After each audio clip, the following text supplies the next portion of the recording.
Assalamualaikum warahmatullahi wabarakatuh. Selamat pagi anak-anak. Bertemu lagi bersama saya Sastia Minasi Asuke pada pembelajaran bahasa Indonesia. Nah, pada hari ini kita akan belajar tentang teks monolog. Nah, pertama-tama saya akan menanyakan terlebih dahulu tentang apa itu teks monolog. Ada yang tahu apa itu teks monolog? Oke, jika tidak ada yang tahu, saya akan menjelaskan terlebih dahulu apa itu teks monolog. Nah, pengertian teks monolog yaitu teks yang disampaikan oleh satu orang secara lisan maupun tertulis tanpa adanya interaksi langsung dengan orang lain. Teks ini sering digunakan untuk menyampaikan ide, pemikiran, pengalaman, atau opini kepada audiens. Contoh teks monolog meliputi pidato, cerita pengalaman, ceramah, atau monolog teater. Dalam teks monolog, pembicara memiliki kebebasan untuk menyampaikan isi secara runtut, logis, dan sesuai tujuan komunikasi. Di depanku berdiri seseorang yang barangkali ku kenal benar.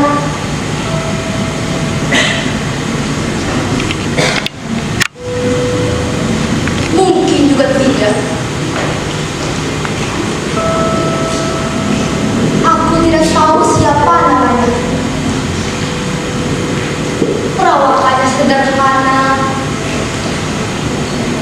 Ia tidak bawa apa-apa. Nah, kemudian struktur teks monolog yaitu teks monolog biasanya memiliki 3 bagian utama, pembuka, isi, dan penutup.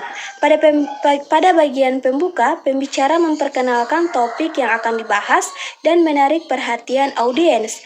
Bagian isi memuat penjelasan utama atau inti pesan yang ingin disampaikan, yang disampaikan secara terperinci dan runtut. Sementara itu bagian penutup berisi kesimpulan, ajakan, atau pesan terakhir yang memberikan kesan mendalam kepada audiens. Penggunaan bahasa yang efektif dan pemilihan kata yang tepat sangat penting untuk menjaga perhatian audiens. Nah, kemudian ada contoh penerapan teks monolog.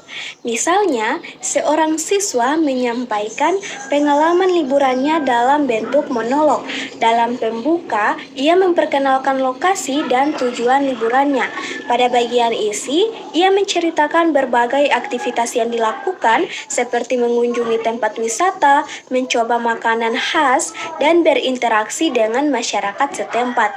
Di penutup, siswa tersebut menyampaikan kesan dan pesan moral dari pengalaman tersebut, seperti pentingnya mengenal budaya lain dan menjaga kelestarian alam. Dengan menggunakan teks monolog, siswa belajar menyampaikan informasi secara terstruktur dan menarik.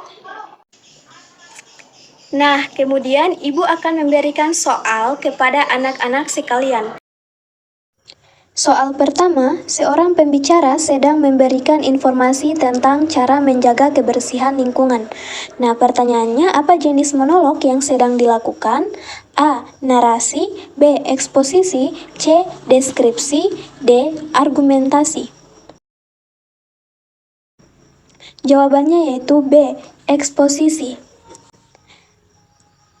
Monolog eksposisi digunakan untuk menyampaikan informasi atau penjelasan secara jelas. Dalam konteks ini, pembicara memberikan penjelasan tentang menjaga kebersihan lingkungan.